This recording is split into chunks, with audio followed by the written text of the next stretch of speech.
No cabe duda que el concepto de sociedad civil está cada vez más presente en el discurso público contemporáneo.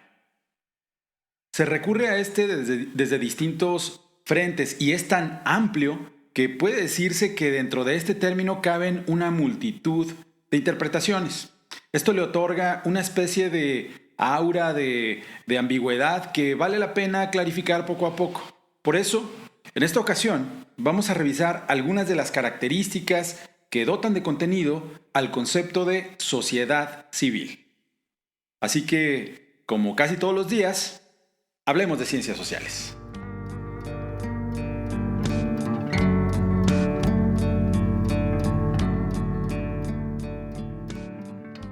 Como decíamos al principio, la sociedad civil es un concepto que en la actualidad se pone en juego por los actores más disímiles que uno pueda imaginar y encontrar. No es extraño, pues, que se hable de la sociedad civil tanto en el Fondo Monetario Internacional como en los movimientos urbano-populares más radicales de América Latina.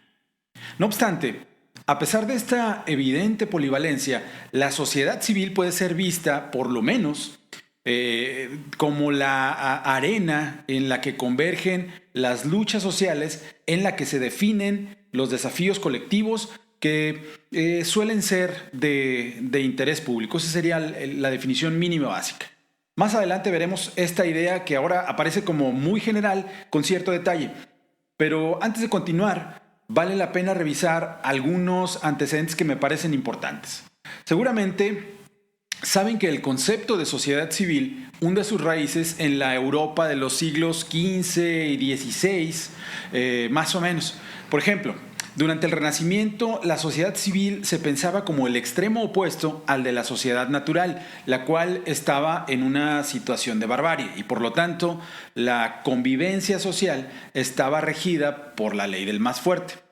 ¿Qué quiere decir esto? Que con el surgimiento de la sociedad civil en los siglos posteriores, es decir, civilizada pues para los términos de aquellos años, se establecía un orden social que era más o menos consensuado, más o menos organizado y más o menos racional. Ya no predominaba la ley del más fuerte, sino el Estado de Derecho, el cual estaba vigilado por un entramado legal encarnado en el Estado. Más o menos esa era la perspectiva general desde la que en aquellos tiempos se concebía a la sociedad civil. Estos eran, pues, sus orígenes. Desde luego, las interpretaciones específicas del término eran bastante diversas. Por ejemplo, en el siglo XVII, John Locke incluía al Estado en la definición de lo que era la sociedad civil.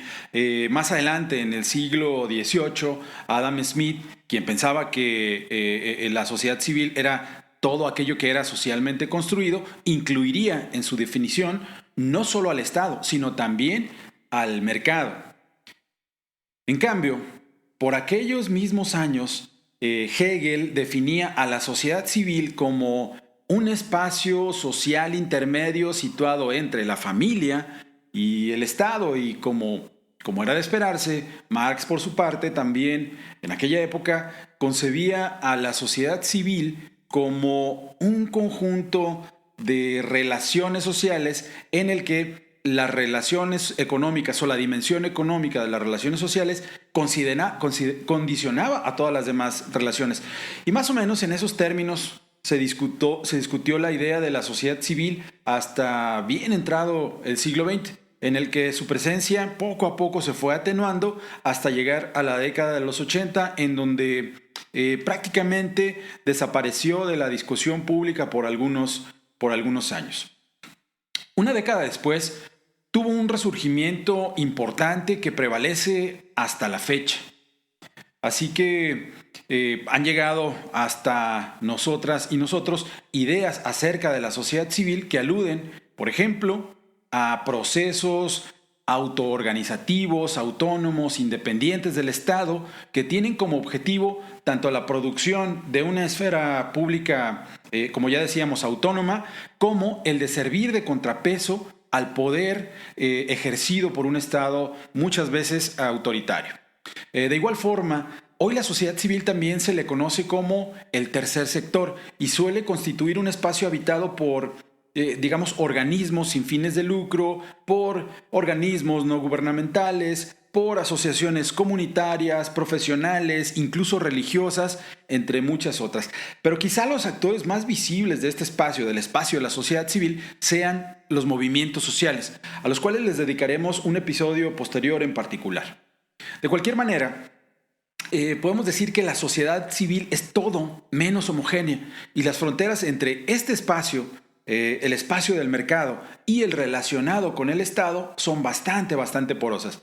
De ahí que podamos decir que el espacio de la sociedad civil sea también un espacio en el que se disputan la legitimidad y la representación en torno a las temáticas de interés público.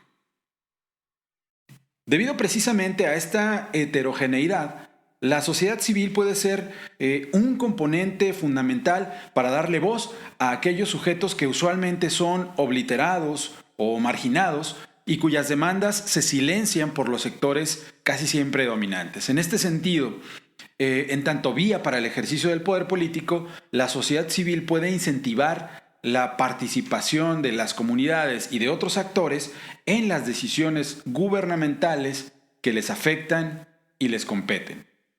Hablamos, pues, de que la sociedad civil puede ser vista, idealmente por lo menos, como una vía para la reducción de las desigualdades y para la dispersión del poder. Habría que pensar si la sociedad civil puede vincularse con la ampliación de la democracia.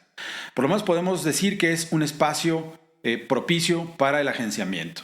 Y para finalizar, vale la pena enlistar algunos indicadores específicos que nos permiten reconocer que estamos frente a la sociedad civil.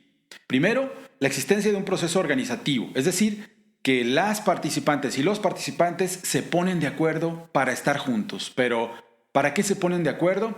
Ese es el punto 2.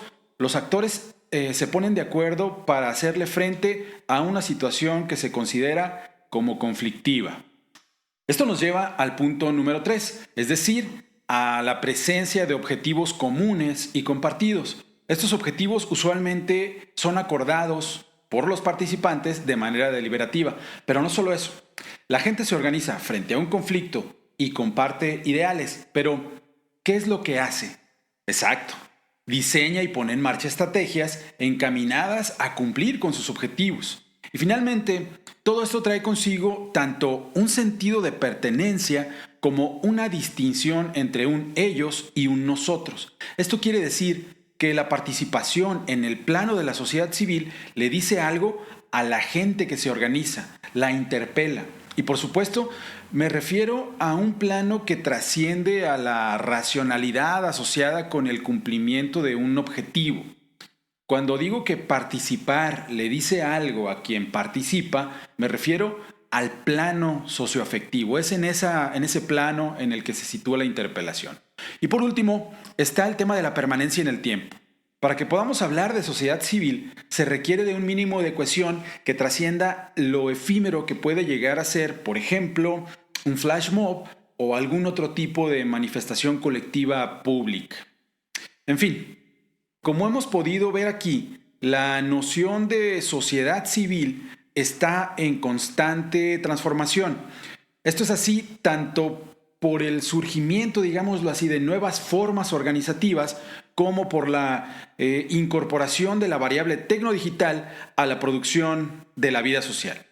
Desde luego, esto representa un conjunto de oportunidades, pero también de desafíos. Por ejemplo, si uno presta suficiente atención, puede entrever cierta tendencia de algunos gobiernos a censurar, reprimir e incluso a criminalizar los procesos de organización social en la actualidad. Frente a un escenario de este tipo, digamos que sanciona negativamente a quien protesta y a quien piensa diferente, no queda de otra sino más y más organización. ¿No les parece? En fin, dejemos aquí la charla.